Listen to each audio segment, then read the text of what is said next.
So you love trains and you love clean living, apparently. But the song you chose is "Whiskey Train," which has nothing to do with trains.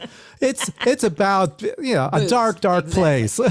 Brian Ray chose that song because when I asked Brian if he would do a song for the album, he got back to me. Oh, I don't know. Guess it was a couple weeks later, and he gave me a couple songs, and "Whiskey Train" was one of them.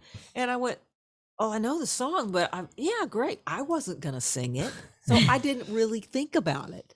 I thought it's a metaphor. Great. Most train songs probably are metaphors. Yeah. Except the ones that obviously in old times that's another story. But a lot of train songs are metaphors.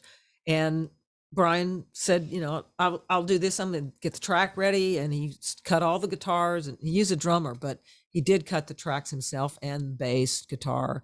And then he called me and says, "I want you to come by, and we'll put this down." And I went, "Okay." I thought he wanted me, finish helping him with the vocals or produce whatever. And he goes, I get over there and I see the mic stand is a little low. And I said, "Brian, what's going on?" And he goes, "Well, here's a music stand. So you have lyric sheet?" And I went, "Me?" And he went, "Yeah, you're going to sing it." And I went, "I'm going to sing it?" I went, "No way." And he went, "No, you're going to sing it." And I knew the song because I'm a Procol Harum fan, right? But I never literally sung it like as a singer.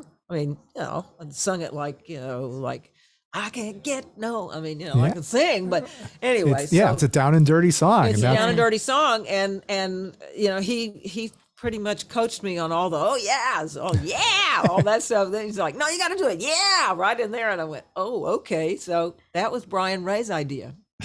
Yeah. Well, you wouldn't have known you hadn't sung it before. Thank you. I pulled the wool, didn't I? Yeah. Okay. So that reminds. So how do you know Brian Ray? I mean, he's the guitarist for Paul. I didn't think he was a drummer. I think of him as a guitarist for Paul McCartney. Yeah, he plays bass too. Don't you remember? He plays in Your Blues when they and Lady Madonna. He plays bass in McCartney's band when Paul's doing piano or playing guitar. Paul's playing. Yeah. Paul can't play them all, so Brian sits in. Yeah, but Paul always says to Brian, he says, "Don't change a note." Oh, is that right? He goes, "You're not going to play it better." And Brian goes, "No problem. No problem with that." Amazing. Are you sure? Yeah. Amazing. Yeah. Oh, that's funny. Yeah. Oh, yeah. There is no improvising in the Paul McCartney band. No, it's not.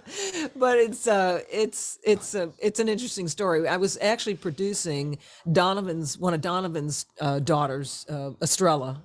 And I was cutting a song. She wanted to record a song by Van Morrison called "Crazy Love," which we did. Mm-hmm. We cut that a number of years ago, and I can't remember what year exactly it was. But she was doing a showcase at a Hollywood club, and we went down to see her perform. And Brian was sitting in on guitar with her, and I'd never met him before. I knew he was from LA, and I knew he'd gone to high school here. I think he went to Pacific Palisades High School. Yeah, okay. And I also knew that his sister, Jean Ray, who was the other half of Jim and Jean, the folk duo from the 60s, that Jean Clark and I had cut a song that she and her partner Jim had made famous, which was Phil Oak's song called "Changes." Mm-hmm.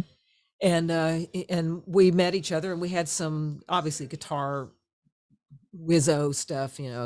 He's a Gibson player, I'm a Gibson player, and we talked about music and stuff like that. And then he says, "I used to come see your band at the Troubadour all the time, the Texans. I used to come see you guys." And I thought, golly, that was a long time ago. It was like 1980, 1979, 1980, 1981. And we just sort of bonded, as buddies and friends. And we always talked about, doing some stuff together. And then, I mean, socially, we've seen each other a lot because he knows a lot of people that we know, the same people we know. And I also played on the Donovan did a show at the El Rey, 2004 or something like that, and I played in his band. I played Sunshine Superman, and I played Atlantis. I played Atlantis. Played lead guitar on those two songs. So we know a lot of the same people.